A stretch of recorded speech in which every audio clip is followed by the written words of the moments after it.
ભાવનગર લઠ્ઠાકાંડને લઈને હાલ સમગ્ર ગુજરાતમાં ચર્ચાઓ ચાલી રહી છે, પરંતુ આ તમામ ચર્ચાઓની વચ્ચે આખી ઘટનામાં હવે સ્ટેટ મોનિટરિંગ સેલ દ્વારા કેટલા આરોપીઓની ધરપકડ કરવામાં આવી છે, એ આરોપીઓની સામે શું કાર્યવાહી ચાલી રહી છે એની વિગતે ચર્ચા કરીશું। નમસ્કાર, હું છું ઉજ્જવલ અને આપ જોઈ રહ્યા છો નિર્ભય ન્યૂઝ।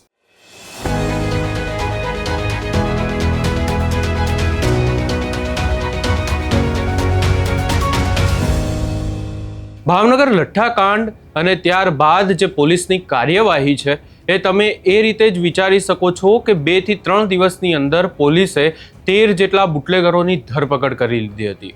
એટલે સવાલ એ પણ ઊભો થઈ રહ્યો છે કે શું આ અધિકારીઓના પોલીસને પહેલાં નહોતી ખબર કે આ આટલા બુટલેગરો આ વિસ્તારમાં રહે છે?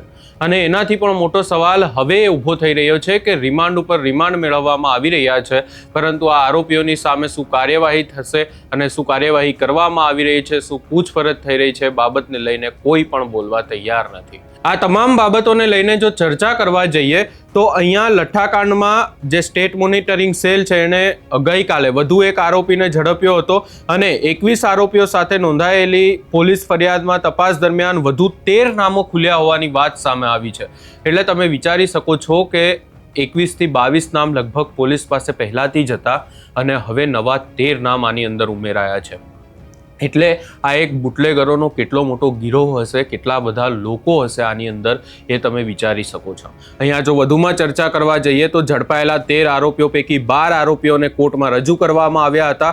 મધ્યપ્રદેશના એક આરોપી આનંદ છાડી કે જેણે રો મટીરિયલ સપ્લાય કર્યું હતું। આપણે જોયું કે આખી બાબતને લઈને ચર્ચાઓ એવી જ થઈ રહી છે કે આ આખો જે દારૂ બનાવ્યો હતો નકલી, એનો રો મટીરિયલ મધ્યપ્રદેશથી લાવવામાં આવ્યો હતો ને હવે અહીંયા જે એક આરોપી આનંદ છાડી કે જે રો મટીરિયલ સપ્લાય કર્યો હતો એને પણ કોર્ટમાં રજૂ કરવામાં આવ્યો અને ઝડપાયેલા તમામ 13 આરોપીઓના એસએમસીએ 14 દિવસના રિમાન્ડ માંગ્યા હતા। અને આખી બાબતને લઈને ચર્ચા કરવા જઈએ તો આ આખા લઠ્ઠાકાંડમાં ભાવનગર કોર્ટમાં હાજર કરાતા જ પોલીસે 14 દિવસના રિમાન્ડ માંગ્યા હતા, પરંતુ આ આરોપીઓના પોલીસને 10 દિવસના રિમાન્ડ મળ્યા છે અને આખી બાબતને લઈને સ્ટેટ મોનિટરિંગ સેલ દ્વારા 14 આરોપીઓની ધરપકડ કરવામાં આવી હતી। ત્યારબાદ આ વધુ 13 આરોપીઓ છે જેમના 10 દિવસના રિમાન્ડ મંજૂર થયા છે અને લઠ્ઠાકાંડના તાર અન્ય રાજ્ય સાથે પણ જોડાયેલા છે અને અત્યાર સુધીમાં અનેક લોકોના મોત થયા છે। તો આપણને ખબર જ છે મિથેનોલ ક્યાંથી લાવવામાં આવ્યું હતું અને રો મટીરિયલ કેવી રીતે મેળવવામાં આવ્યું હતું, આ સાથે જ અન્ય કોણ બુટલેગરો સાથે સંકળાયેલા છે, તમામ માહિતી મેળવવા માટે પોલીસ હવે આગળની તપાસ કરશે। વધુમાં આ સમગ્ર બાબતને લઈને જે દ્રશ્યો સામે આવ્યા એના ઉપર પણ એકવાર નજર કરી લઈએ।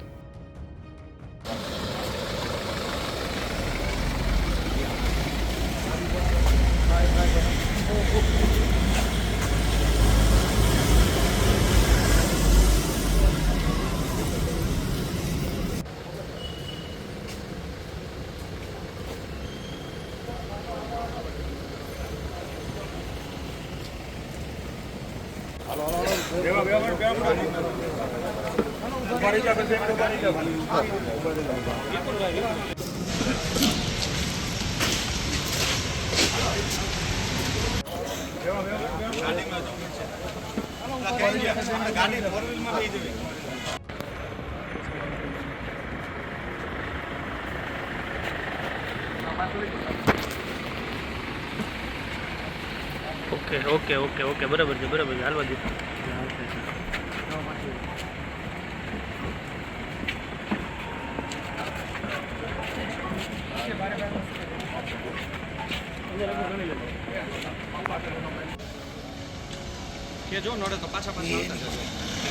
મારામાં છે, ચિંતા કરો છે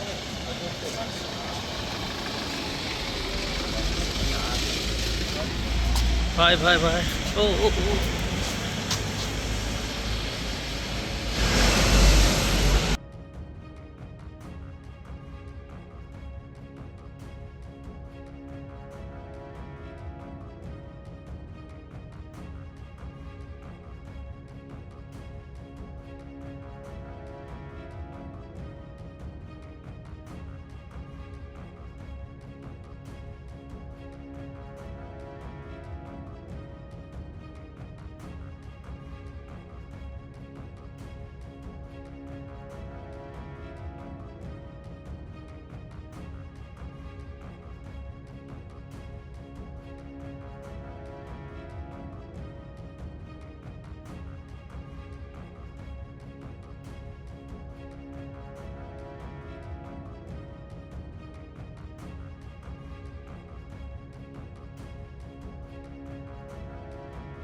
એ બુધા થોડોક પાછો રે, બુધા થોડોક પાછો રે.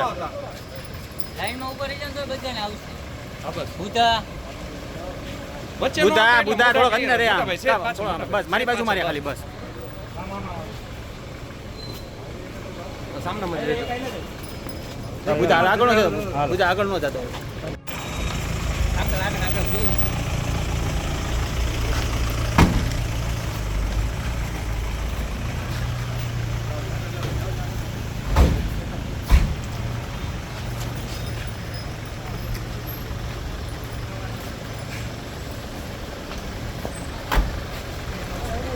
જો આમ બધાની હારો રહેવાય ભાણા એટલે વાંધો ન આવે. જો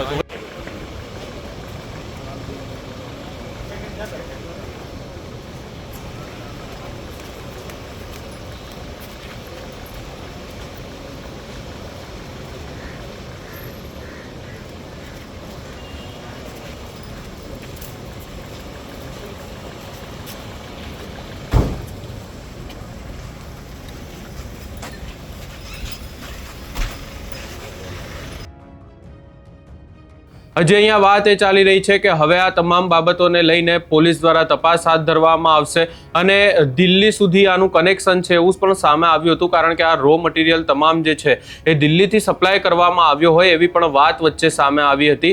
ત્યારબાદ દિલ્હીથી અમદાવાદ આવ્યું ને અમદાવાદથી ભાવનગર ગયું એવી પણ ચર્ચાઓ થઈ હતી, પરંતુ એવું પણ કહેવામાં આવી રહ્યું છે કે ભાવનગર માં જે છે મધ્યપ્રદેશથી પણ આ તમામ જે રો મટીરિયલને લાવવામાં આવ્યું હતું. મધ્યપ્રદેશના લોકો હતા આ જે દારૂ બનાવવાવાળા નકલી. એટલે આખી બાબતને લઈને હવે પોલીસ દ્વારા કોઈ નિવેદન આપવામાં આવશે ત્યારે જ સ્પષ્ટ થશે કે આખો મામલો હતો શું. આ સમગ્ર બાબતે તમારો શું અભિપ્રાય છે એ અમને કમેન્ટ કરી જરૂર જણાવશો ને અમારી ચેનલ નિર્ભય ન્યૂઝને લાઇક, શેર, સબસ્ક્રાઇબ કરવાનું ભૂલશો નહીં.